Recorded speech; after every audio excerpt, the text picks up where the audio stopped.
পৃথিবীর সবচেয়ে উত্তরের বরফে আচ্ছাদিত অংশ পরিচিত আর্কটিক অঞ্চল নামে। এর সঙ্গে জড়িত মানুষের দীর্ঘদিনের রহস্যে ঘেরা জীবন। তবে ইদানিং এই অঞ্চল ঘিরে উদ্বেগ দেখা দিয়েছে। বরফের আর্কটিক থেকে যেসব সংকেত আসছে তা মোটেও শুভকর নয়। বিজ্ঞানীরা আশঙ্কা করছেন আর্কটিকের ভবিষ্যৎ নিয়ে। এর মধ্যে যুক্তরাষ্ট্রের ট্রাম্প প্রশাসন দেশটিকে বৈশ্বিক জলবায়ু কৌশল থেকে সরিয়ে নিয়েছে। এ সিদ্ধান্ত দেশটির বিজ্ঞানীদের হতাশ করেছে। এর মধ্যে গত মাস ছিল চরম। আর্কটিকের কিছু অংশের তাপমাত্রা পৌঁছায় 20 সেলসিয়াস পর্যন্ত, যা সাধারণ তাপমাত্রা থেকে বেশি। মাস শেষ হওয়ার সময় সমুদ্রের বরফ ফেব্রুয়ারিতে রেকর্ড করা পরিমাণের সর্বনিম্ন পর্যায়ে পৌঁছায়।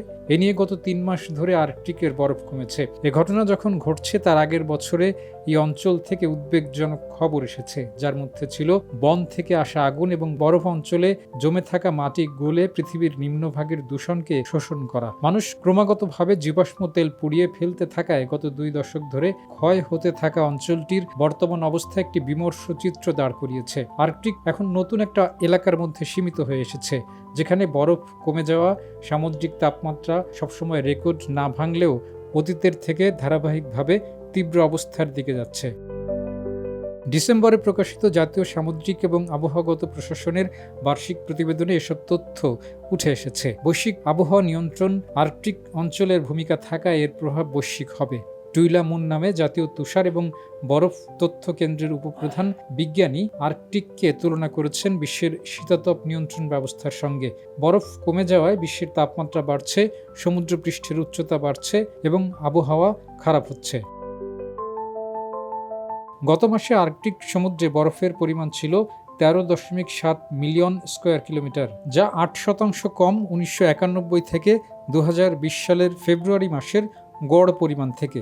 2024 সালের ডিসেম্বরের পরের 3 মাসই বরফ রেকর্ড পরিমাণে কমেছে। বিজ্ঞানীরা জানিয়েছেন, জলবায়ু পরিবর্তনের প্রাথমিক হুঁশিয়ারি দিচ্ছে আর্কটিক এবং সমুদ্রে বরফ কমে যাওয়া রীতিমতো হুমকির। বছরের এই সময়ে সামুদ্রিক বরফের পরিমাণ থাকে বাৎসরিক গড় বরফের সর্বোচ্চ অবস্থায়, তবে বরফ কমেছে রেকর্ড পরিমাণে। এই অঞ্চল উত্তপ্ত হওয়ায় জেট স্ট্রিম নামে পরিচিত পৃথিবীর উপরিভাগে পশ্চিম থেকে পূর্ব দিকে বয়ে চলা বাতাস দুর্বল হয়ে পড়ছে, যাতে আবহাওয়া পরিস্থিতির পরিবর্তন ঘটছে। এর প্রভাব পড়ছে পৃথিবীর কোটি কোটি মানুষের উপর।